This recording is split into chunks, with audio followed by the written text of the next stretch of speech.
apa itu uang, kita harus lihat uang seperti ini. Kan uang itu kita tahu bahwa itu adalah tolak ukur value ya. Tapi apa sebenarnya value itu sendiri? Jadi kayak misalnya kita balik ke zaman dulu, kita tinggal di sebelah sungai. Kita punya dua opsi untuk misalnya mau nangkap ikan. Kita mau keluarin banyak waktu kita untuk nangkap pakai tangan, atau kita buang misalnya 3 jam, 4 jam waktu kita untuk cari kayu, ya bikin kayunya jadi tajam, bikin rapih jadi tombak. Jadi kita nangkap ikannya ntar ke depannya lebih gampang. Nah, tombak ini memiliki value. Kenapa? Karena kita membutuhkan waktu untuk bikin tombak ini. Jadi sistem barter itu misalnya orang punya apel berapa, tuker sama tombak yang kita bikin buat dia gampang nangkap ikan. Jadi sebenarnya konsep value dari paling dasar adalah waktu. Nah, sebelum tercipta uang, untuk penukaran value atau waktu ini orang menggunakan yang namanya emas atau bahkan kain di zaman 130 BCE China.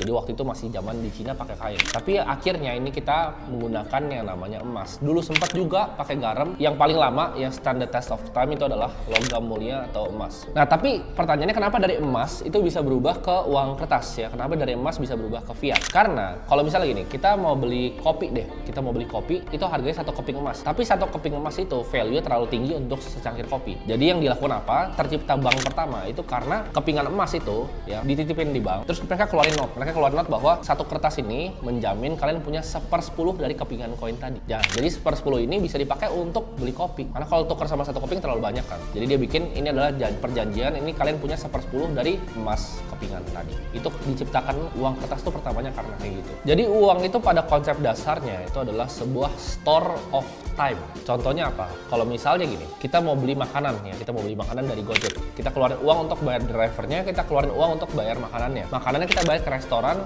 yang itu mereka punya banyak chef di sana misalnya. Kita bayar ke drivernya untuk tukar waktu apa? Untuk kita nggak usah ngambil ke restorannya, jadi kita bayar driver Gojek, waktu driver Gojek. Jadi yang kita bayar sebenarnya adalah waktu dan uang itu adalah store of time.